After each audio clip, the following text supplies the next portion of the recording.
I'm Alana, and I like to make things. What I'm going to be making today is a couple of skirts, and because it is November and I live in Canada, I'm going to be making some winter skirts.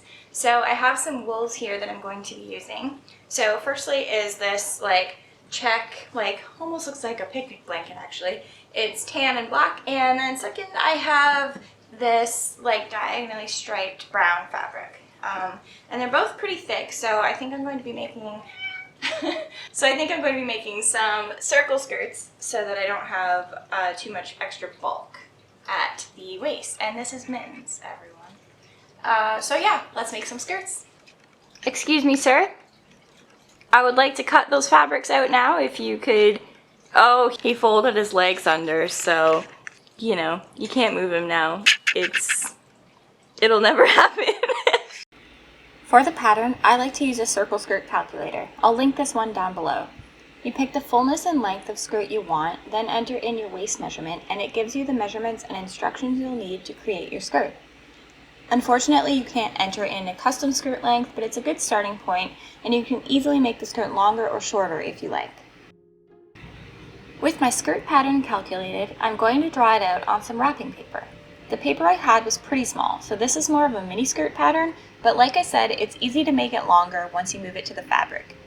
Starting from a single point on the paper, I'm measuring out the proper distance for my waist measurement in a half circle and drawing a dot, and then I can connect those dots together. The same is done with the hem of the skirt, but this is less important right now because we'll be changing the hem length. The pattern piece is then cut out and laid on top of the doubled over fabric. I determined how long I wanted the skirt to be and measured from the waist to that point and placed a pin. Then I measured how long it was from that pin up to the folded corner of the fabric so I could have an anchor point to continue placing pins so the skirt would be an even length all around. These pieces were then cut out.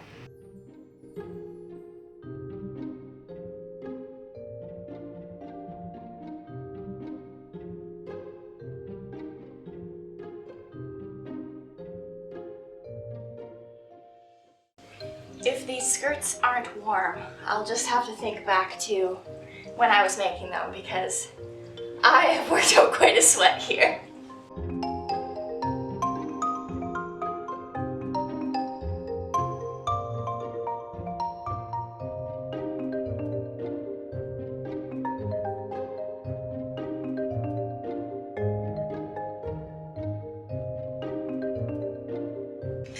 Okay, so skirt number one, the base is cut out. So I decided to go with a half circle skirt here. I'm really glad I did. I feel like a full circle skirt would have been too full, but this still is like a lot of movement and swoosh, so that's exciting. So yeah, it's just cut out. Obviously, I have to sew some stuff. Peep my other brown skirt beneath this brown skirt. But I want to add pockets, so I'm actually going to lay the pieces back down over, folded in half, and cut up the alternate side so that I can have two side seams so that I will have pockets. In addition to cutting the skirt in half, I also cut a slit up the back for the opening. However, I later cut up the entirety of the back piece and ended up with a front panel and two back panels. Oh, really? You're gonna lay there right now? Oh my gosh. Once you've removed all cats from your workspace, you can make a pocket pattern. I made mine by basically eyeballing it so that there would be enough space for my hand and so the pockets were deep enough to not worry about stuff falling out of them. However, I ended up not liking this pattern, which you'll see soon. Okay, so I'm going to cut out this pocket pattern now. I'm going to extend this part up like a few inches because I like to actually attach them right into the waistband. That way the pocket doesn't hang on the seam and weigh it down. So there's a little bit of wasted space up here, but I'm just using some old Value Village bed sheets that I have because they're just pretty sturdy and I have them laying around, so I'm going to use them. These ones are embroidered. Sweet dreams, Allie. So that's cute, but also sad that I'm, cutting it apart, but It's for the greater good. Pockets! The pocket pieces were then cut out with about 1 centimeter of seam allowance and then pinned right sides together to the skirt panels. I constructed the pockets a bit differently for the second skirt, which I actually preferred, so I'll go over that when the time comes. The pocket pieces were then sewn onto the skirt panels with a smaller seam allowance than I'd be using to finish the rest of the side seams. This allows the pocket opening to hide a bit better in the seam and remains less visible. Okay, don't mind all the cat stuff around, but basically I have laid the front and back skirt pieces on top of each other, and they are right sides together with the pockets facing out. So what I'm going to do is just pin and sew up the sides. I'm going to stop when I got to the pocket and leave a gap, and then sew up to the top, and then sew the actual pockets together. And then when you flip the skirt right side out, leave the pockets facing inside, and yeah, then you have pockets. Yay! All right, I hit a snag in my progress because, as you can see, this fabric likes to fray, and as of yet I haven't really done anything to prevent that. So I had the skirt stitched together, but then I noticed that this was fraying a lot and the pockets were actually a little low. So I took everything apart. So what I'm going to do is kind of trim up any of the really long straggly bits here, and then I think I'm going to just run a zigzag stitch along the edges, and then I can adjust the pocket height and sew everything back together. So round 2, let's go!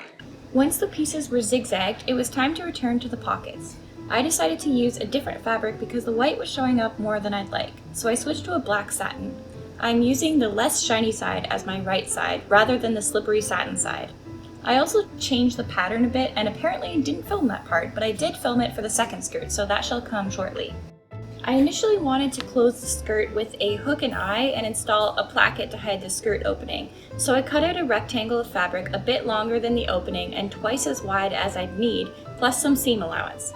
This was sewn together along the long edge and one of the short edges and then turned right side out. The remaining raw edge would eventually be covered by the waistband. The seamed edge of the placket could then be pinned and sewn to one side of the skirt opening with right sides together, and the back of the skirt was then seamed together as well. We're almost done! Now it's time for the waistband. For this, you'll need a rectangle of fabric a couple inches longer than your waist measurement and double the thickness, plus a little extra for seam allowance. I wanted a fairly narrow waistband for this skirt. Once it's cut out, you can pin and sew it to the top of your skirt with right sides together and raw edges for both the skirt and the waistband facing up. In order to hide the raw edges at the ends of the waistband, I fold the waistband with right sides together and sew right next to the outside edge of the skirt. Once the excess is trimmed and it's flipped right side out again, you have a nice seam that finishes the waistband, if that makes any sense at all. This is done on both ends. The rest of the waistband is then folded over the top of the skirt, and the raw ends are tucked under and finished with a whip stitch. You can, of course, top stitch the waistband by machine, but my top stitched waistbands never come out right for some reason, so I prefer to finish them by hand. I whip stitch by wrapping the fabric around a finger on my non-dominant hand and stitching through a couple threads on the skirt side and then a couple threads on the waistband side. Repeat for eternity. After the waistband was attached, I attached a hook and bar to the top of the skirt, and the skirt was now wearable. I also put a snap button in the middle of the skirt opening / placket situation, which turned out to be a bad idea. Do not recommend. After that, I hung the skirt on my dress form to allow the fabric to stretch before finishing the hem. This is important with bias cut fabrics. While the skirt was hanging, it also decided to snow, so we'd better get these skirts done.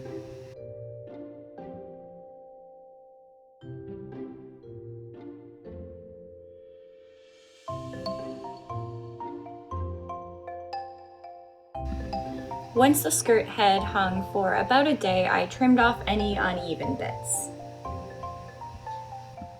The seam allowances were then pressed open, which I probably should have done before attaching the waistband, but I didn't. And then the hem was also folded up and pressed.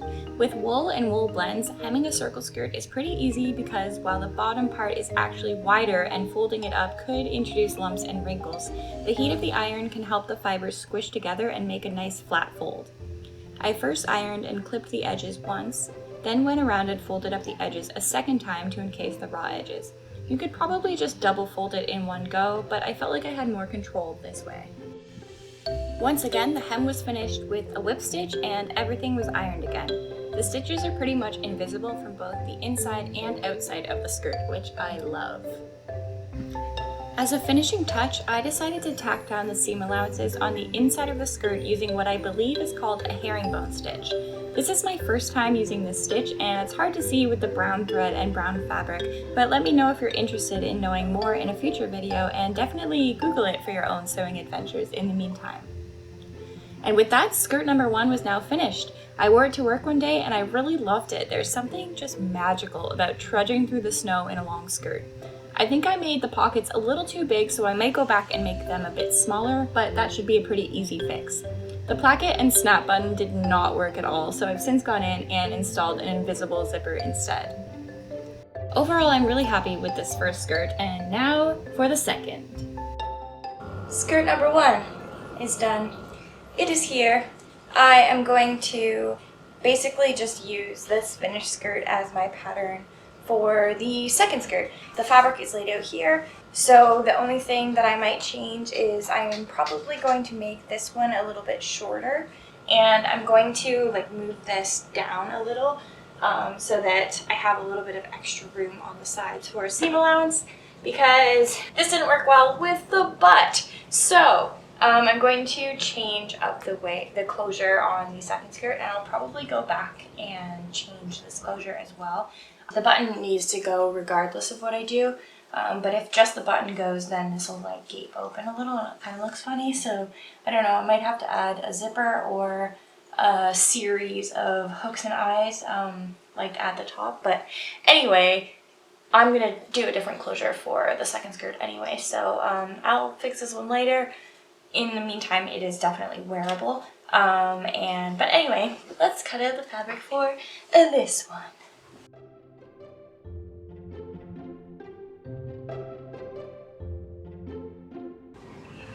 Okay, the pieces are cut out. This is just literally me holding it up to my waist, and I think it looks cute. So I'm not sure if this stuff is gonna fray as much as the other stuff. It seems better. So I don't know if I'm gonna zigzag around all the edges again, because that was a huge pain. But I am going to cut one of the panels in half again for the back seam. Yeah, so let's do that now. On to the pockets. I first laid the fabric over top the skirt fabric and followed the angles of the side seams and waist hole and marked where I wanted the pocket opening to fall. I then traced a general pocket shape and cut that out with enough room for some seam allowance. Then I used this piece as a template to cut out the remaining pocket pieces. These were then zigzag stitched again to prevent fraying. This time I sewed the pockets closed around the outside before seaming them to the skirt, leaving the long straight edge open for now. It doesn't matter how big the scrap of fabric is on the floor. If you put it there, a cat will come and lay on it. The pocket pieces were then pinned and stitched onto the skirt pieces, right sides together, with a smaller than normal seam allowance. This helps to hide the pocket openings better once the sides are seamed together. Once the pockets are attached, the side seams can be closed using a regular seam allowance, making sure to leave a gap for the pocket opening. Alright, the pockets are now sewn in. These ones turned out a lot better than the first ones, so I'm really happy with them. So now what is left to do is, firstly, I like to sew the top of the pocket to the top of the skirt, and then I'm going to add a zipper and a waistband in the back. So I shall do all of that right meow. I'm using an invisible zipper here, and the first thing I like to do is iron the teeth flat using low heat. Invisible zippers are all upside down and backwards, so ironing the teeth flat helps get the stitches closer to the teeth so that it can indeed be an invisible zipper. I'm also using an invisible zipper foot, which has tracks that help guide the zipper along, but a regular zipper foot can work too. Once the zipper is installed, the rest of the back seam can be closed up, and the zipper should just look like a continuation of that seam. This is probably a good time to note that I didn't care about pattern matching for this skirt, so it looks a little wonky, but I just don't care. Now the waistband can be attached. This was done in the same way as the first skirt, but I made the waistband for this one a little wider. It was first sewn to the top of the skirts with right sides together and raw edges facing up. The ends were folded right sides together and sewn, then the excess was trimmed and the waistband was flipped right side out. Again, there are a lot of ways to finish a waistband, but this is my preferred method. Then the remaining raw edges were tucked under and pinned, so the waistband could be finished with a whip stitch.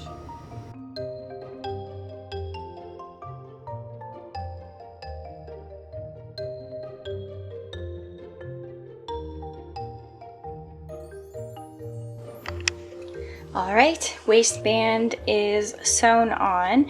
I just have to decide what kind of closure I want for the top of the waistband. I'm thinking I'm just going to use another hook and eye. So pockets are done, waistband is sewn, and I also have to decide how long I want the skirt to be.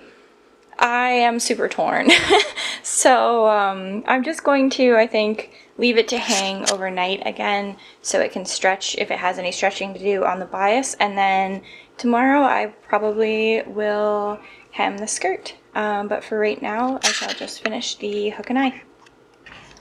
Okay, change of plans. I just asked my boyfriend what length of skirt would be good, and he said he likes this one, and also said that if I change my mind in the future, I can make it shorter, which is an excellent point. So I think I'm actually going to just hem this tonight. I really want to wear this skirt tomorrow. That's why I'm kind of antsy to get it finished. So I'm going to finish hemming the skirt tonight and sew on the thing for the closure, whatever I decide, and then she shall be finished. The hem was finished in the same way as the other skirt by turning under twice and whip stitching in place. This fabric was lighter than the other and thus easier to fold, so I didn't have to iron it down as I went, but I made sure to iron it after stitching.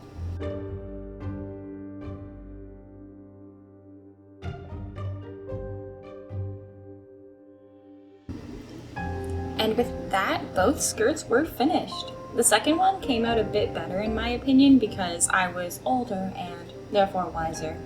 So that's all. I hope you enjoyed and have fun on your own skirt making adventures.